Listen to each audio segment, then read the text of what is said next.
ഇത് ബബിൾക്കാണത് ഒട്ടിപ്പിടിച്ചിട്ട് കിട്ടണില്ല. നീ പാത്രം കഴുകാനാണ് പാട്.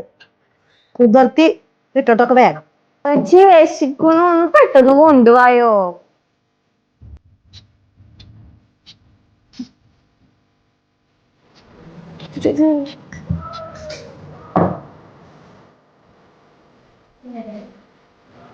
അവരാര് കഴിച്ച പാത്രം അവരാരെന്നെ കഴുകി വെച്ചോളൂട്ടാ.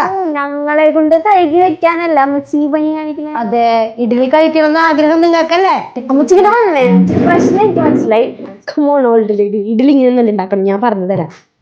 ഈ ഒരു ഐറ്റം ഉണ്ടെങ്കിൽ ഇഡ്ഡലി പാത്രത്തിൽ ഒട്ടിപ്പിടിക്കുന്നുള്ള ഒരു വീഡിയോ. ഇത് വന്നിട്ട് സിലിക്കോണിന്റെ ഇഡ്ഡലി മോൾഡ് ആണ് കേട്ടോ. വെറും 200 റുപ്പീസ് ഇതിന് വരുന്നുള്ളൂ. ഞാൻ ഫ്ലിപ്കാർട്ടിൽ നിന്ന് വാങ്ങിച്ചതാണ്. സാധാരണ ഇഡ്ഡലി ഉണ്ടാക്കുമ്പോ പാത്രം കഴുകുന്നത് ഒരു തൊല്ല തന്നെയാണ്. നല്ല പൂ പോലത്തെ ഇഡ്ഡലി നമുക്ക് ഇതിൽ വെച്ച് തന്നെ ഉണ്ടാക്കാം. കണ്ടോ, ഇതൊരു അടിപൊളി ഐഡിയ തന്നെയാണല്ലേ. അപ്പൊ എന്തായാലും എല്ലാവരും ഒന്ന് ട്രൈ ചെയ്ത് നോക്കിക്കോട്ടോ. ഞാൻ സൈഡിൽ ടാഗ് ചെയ്ത് കൊടുത്തേക്കാം. ടാറ്റാ.